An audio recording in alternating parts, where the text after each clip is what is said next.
क्या आपने कभी ध्यान दिया है कि 108 की संख्या आध्यात्मिक परंपराओं और प्राचीन संस्कृतियों में बार बार आती है?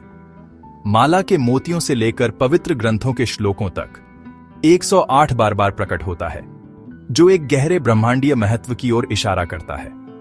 यह संख्या, जो अक्सर रहस्य में छिपी रहती है, हमारे ब्रह्मांड के ताने बाने के साथ एक गहरा संबंध रखती है। मेरे साथ चलिए, जब हम 108 के बहुआयामी महत्व का अनावरण करने के लिए एक यात्रा पर निकलते हैं, अध्यात्म, ज्योतिष, खगोल विज्ञान, गणित और प्राचीन ज्ञान परंपराओं में इसकी उपस्थिति की खोज करते हैं। अध्यात्म के क्षेत्र में 108 एक ऐसी संख्या है जो गहरे अर्थ से ओतप्रोत है। जप माला, हिंदू धर्म और बौद्ध धर्म में इस्तेमाल होने वाली प्रार्थना की माला, जिसमें आमतौर पर 108 मोती होते हैं, जो मंत्रों के एक पवित्र चक्र का प्रतिनिधित्व करते हैं। प्रत्येक मन का, जैसे ही वह उंगलियों से गुजरता है, आध्यात्मिक जागृति के पथ पर एक कदम बन जाता है। उपनिषद, प्राचीन हिंदू धर्म ग्रंथ, मानव शरीर के भीतर 108 पवित्र ऊर्जा केंद्रों की बात करते हैं, जिन्हें नाड़ियां कहा जाता है, जो हृदय चक्र बनाने के लिए अभिसरण करती हैं।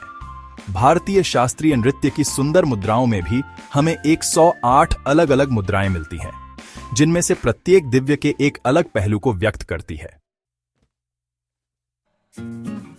रात के आकाश की ओर देखते हुए हम ग्रहों और तारों के खगोलीय नृत्य का सामना करते हैं, जो गणितीय सटीकता द्वारा संचालित एक ब्रह्मांडीय बैले है। वैदिक ज्योतिष में राशि चक्र को 27 नक्षत्रों या चंद्र हवेली में विभाजित किया गया है, जिनमें से प्रत्येक पर एक विशिष्ट देवता का शासन है। इन नक्षत्रों को आगे 4 पदों में विभाजित किया गया है, जिसके परिणाम स्वरूप कुल 108 खंड हैं, जो मानव जीवन के पाठ्यक्रम को प्रभावित करते हैं।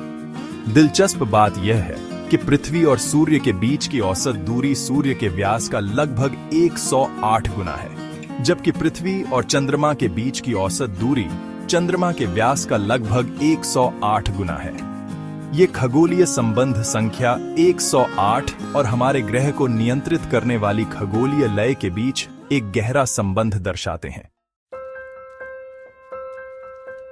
ब्रह्मांड की भाषा, गणित और ज्यामिति में 108। गणित ब्रह्मांड की भाषा भी 108 के महत्व को प्रकट करता है। प्राचीन भारतीय गणित में 108 को हर्षद संख्या माना जाता है, एक शब्द जो संस्कृत शब्द हर्ष, आनंद और देना से लिया गया है। हर्षद संख्याएं पूर्णांक होती हैं, जो उनके अंकों के योग से विभाज्य होती हैं, और 108 इस शर्त को खूबसूरती से पूरा करता है। 1 + 0 = 8 = 9 और 108 9 से विभाज्य है। ज्यामिति के क्षेत्र में जाने पर हम पाते हैं कि एक पंचभुज के कोण, एक प्रतीक जो अक्सर मानव रूप से जुड़ा होता है, 540 डिग्री तक जुड़ते हैं, जो 108 का गुंज है। यह ज्यामितीय संबंध संख्या 108 और हमारी दुनिया के मूल निर्माण खंडों के बीच एक सामंजस्यपूर्ण संबंध दर्शाता है। परंपरा के ताने बाने में बुना हुआ वैदिक और सांस्कृतिक प्रथाओं में 108 की संख्या वैदिक और सांस्कृतिक प्रथाओं के समृद्ध ताने बाने में गहराई से अंतर्निहित है। हिंदू धर्म में 108 को एक पवित्र संख्या माना जाता है, जो अक्सर ब्रह्मांड के संरक्षक भगवान विष्णु से जुड़ी होती है। विष्णु सहस्त्रनाम, विष्णु को समर्पित एक स्तुति में देवता के 108 नाम हैं, जिनमें से प्रत्येक उनके दिव्य स्वरूप के एक अलग पहलू का प्रतिनिधित्व करता है। यज्ञ, शुद्धि और आध्यात्मिक उत्थान के लिए किए जाने वाले प्राचीन अग्नि समारोह, अक्सर 108 बार किए जाने वाले प्रसाद शामिल होते हैं, जो पूर्णता और पूर्णता का प्रतीक है। पीढ़ी दर पीढ़ी चली आ रही ये रस्में और प्रथाएं मानव चेतना में 108 के स्थायी महत्व के प्रमाण के रूप में काम करती हैं। भीतर एक ब्रह्मांड 108 के महत्व को अपनाना।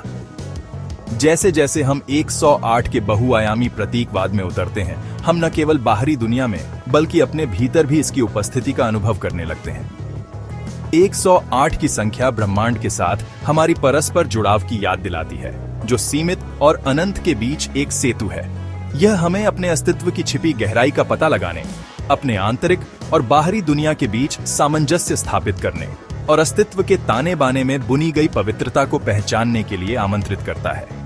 108 की यह खोज आपको खोज की अपनी यात्रा शुरू करने के लिए प्रेरित करे और आगे के रहस्यों को उजागर करे।